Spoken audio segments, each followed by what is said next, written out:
Can Africa succeed if through its sheer numbers? And what do we need to do now, not just in South Africa, but across the continent, to put into place the building blocks? And I think that's a very important question for us to pose. What are the challenges we face?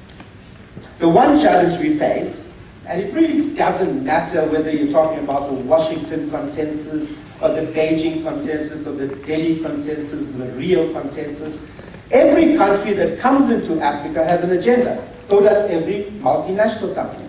One of the things is Africa does not value its assets. So we go back to the times of slavery, it was our people. If you go to the last few decades, we hold probably a third of the minerals that fuel the global economy. Have we benefited from that commodity boom? Not really. Are we feeding ourselves? No, because there's two epicenters of malnutrition and hunger in the world. One is South Asia and the second is Sub-Saharan Africa. A third of our children will be stunted. What is the challenge? It is about governance. What does governance mean? It's not a theoretical construct. Governance means the very things that we talked about in this platform. The right to quality education is about governance, essentially. The right to clean drinking water, to sanitation, that Mark talked about. That's how we measure governance. And what does Africa do? We act as 54 countries. We destroy our bargaining power. And ultimately we lose out because the predatory elites dominate our economies and dominate our politics. Why do we do that? Because we act as subjects. We have become subjects and not citizens. So we have deracialized politics, and we, hallelujah for that. We must praise ourselves for that. We step back from the precipice of a racial catastrophe.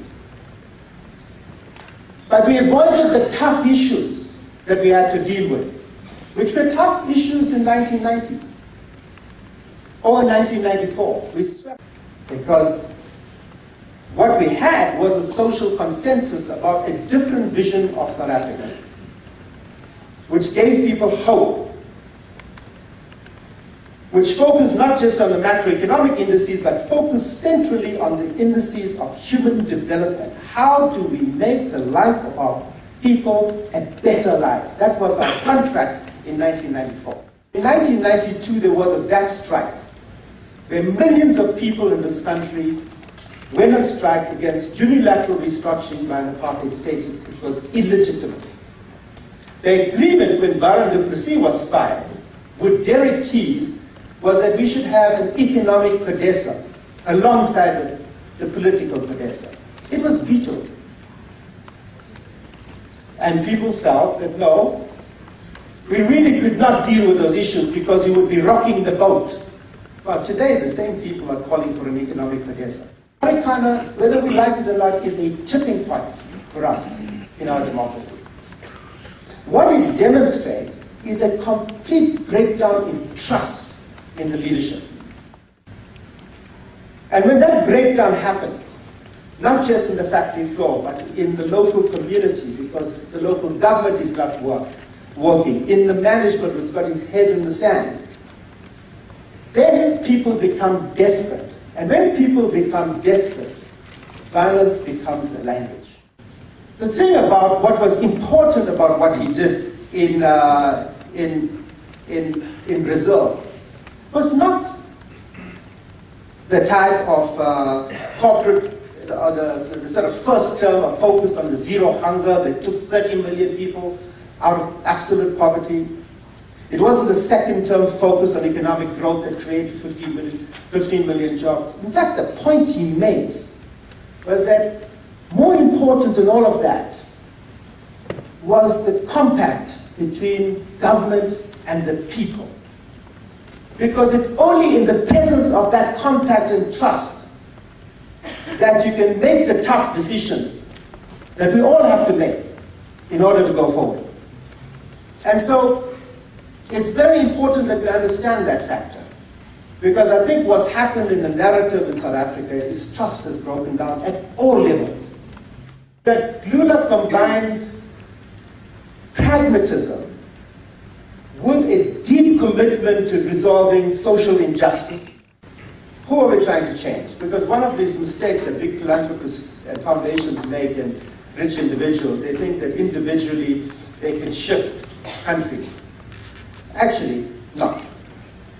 The second problem that I have with activism is it becomes so professionalized that it's actually become like a merchant class of poverty. Often I go to conferences and they sit in glittering banquet halls and they talk passionately about poverty, and I say, but where's the poor people in this audience? Yeah. Whether we're government, we're private sector, or NGO. Then there's the actual transaction of development, which means that people have to feel that they own the change. I was not the leader of COSATU. In fact, I never had power in the structures. In fact, workers from the shop floor had to be the majority in any structure of COSATU. People feel they have the confidence to change their own life. It's like Mama Lydia, the parent who went to Section 27 and said, my child does not have a textbook, and I know the Constitution guarantees a quality education. It wasn't Section 27 taking up the case, it was taking up a case that the community member raised. And I think that's where I cannot understand why we don't have more of us standing up and being outraged about what are the constitutional rights that we're entitled to.